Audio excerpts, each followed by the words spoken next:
100 سال به این سالها، چرا که چند قدم مانده تا بهار، چند قدم مانده به نوروز 1404 و چند قدمی تا عید سعید فطر. حالا بانک صادرات ایران همزمان با عید سعید فطر 1404 هدیه 10 میلیون تومانی به بازنشستگان و وظیفه بگیران صندوق بازنشستگی کشوری عیدی می‌دهد. هر 1 میلیون تومان موجودی در هر روز یک امتیاز.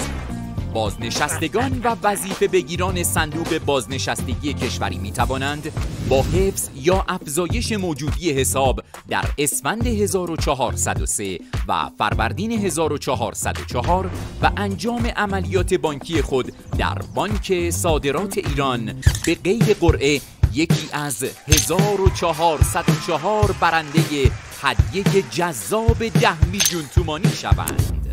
جوایزی که 20 فروردین 1404 طی مراسمی قرعه کشی و به برندگان اهدا می شود. 100 سال به این سالها.